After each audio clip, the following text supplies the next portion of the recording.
देखो बेटा, ये सवाल कितना अच्छा है। इसमें वर्मा सर कह रहे हैं कि आपके पास एक इंक्लाइन प्लेन है जो कि 30 डिग्री पे है, राइट, और यहाँ पे एक आपके पास मास रखा है, कितना है बेटा, 5 kg का। ये स्लाइड डाउन हो रहा है और यहाँ नीचे आ रहा है। ये बेचारा स्लाइड डाउन होके यहाँ नीचे आ रहा है। टोटल ये कितना डिस्टेंस चल रहा है? टोटल बेटा ये 10 मीटर चल रहा है। एम आई राइट? तो ये बताना है कि work done by the force of gravity. अब आप ये देख लीजिए कि ग्रेविटी फोर्स किधर लग रहा है। तो हम आपने आपने न्यूटन्स लॉ को मेरे अच्छी तरह पढ़ा है। आपने देखा कि हमेशा क्या बताता हूं मैं कि सीधा होगा तो ग्रेविटी सीधे लगती, धरती माता सीधे खींचती है, और इंक्लाइन है तो भी सीधे खींच रही है। ये खूब अच्छी तरह मैंने आपको न्यूटन्स लॉ ऑफ मोशन में सिखाया है।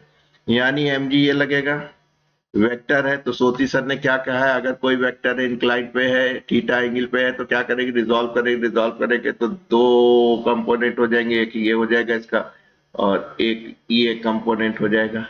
ज्योमेट्री से आप जानते हैं ये 30 डिग्री है, तो आप कह देंगे सर ये एम जी कॉस 30 डिग्री हो जाएगा और एम जी साइन 30 डिग्री। बस यही ब्यूटी है।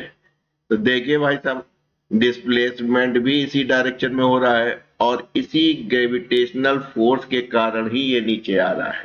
इसी ग्रेविटेशनल फोर्स के कारण नीचे आ रहा है। ये तो नल एंड वाइड हो जाएगा, यानी कि सरफेस से इक्वल एंड अपोजिट फोर्स लगेगा, ना ऊपर जा रहा नहीं नीचे जा रहा, नल एंड वाइड हो जाएगा। यही एकमात्र इकलौता ठाकुर है ग्रेविटेशनल फोर्स का, एम जी साइन 30, जिससे नीचे आ रहा है। दोनों की डायरेक्शन भी सेम है। मैं हमेशा बताता हूं कि बेटा work done is nothing but it is a dot product of force and displacement. यानी आपके पास एफ इंटू कॉस थीटा है। कॉस थीटा किस किस के बीच में है? फोर्स और डिस्प्लेसमेंट में। यहां देखो बेटा, फोर्स भी इसी डायरेक्शन में लग रहा है, डिस्प्लेसमेंट भी आपका इसी डायरेक्शन में हो रहा है, यानी कॉस थीटा 0 हो गया है। फोर्स आपके पास कितना है? एम जी साइन 30 डिग्री है। डिस्प्लेसमेंट आपके पास एस है जो कि 10 मीटर का है, और कॉस सेम डायरेक्शन में फोर्स है, सेम डायरेक्शन डिस्प्लेसमेंट है, तो 0 हो गया। वैल्यू रख दी जाए 5, इसको हम रख लेते हैं 10 रख लें जिंदगी आसान करने के लिए। 1/2 10, ये हो गया 1, इसको कर दीजिए 5, तो ये हो जाएगा आपका 245।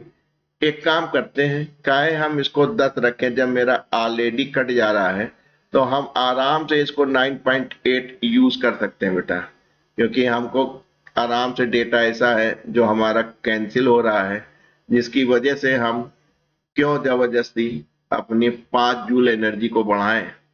हम सिंपल कह सकते हैं कि सर जी को हम 9.8 रख सकते हैं, ताकि मेरा काम सुचारू रूप से और बेहतर तरीके का रिजल्ट हमको मिल जाए। थोड़ा सा हमारा iPad, letter pad, writing pad बदतमीजी कर रहा है। क्यों कर रहा है भाई?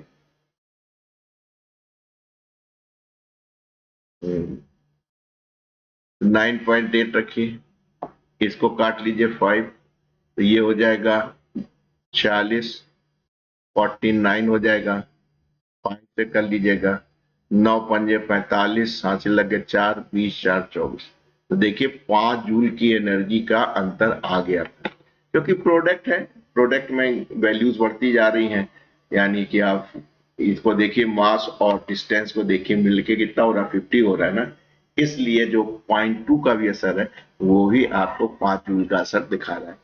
तो कोशिश कीजिए, जहां पे अगर डेटा आसानी से कट रहा हो तो जी 9.8 लीजिए, लेकिन कंपटीशंस में आप जानते ही हैं कि आप अप्रोक्सीमेट पहुंचना चाहते हैं, इसलिए उसमें वहां पे हम लोग अक्सर जी को 10 ही यूज करते हैं।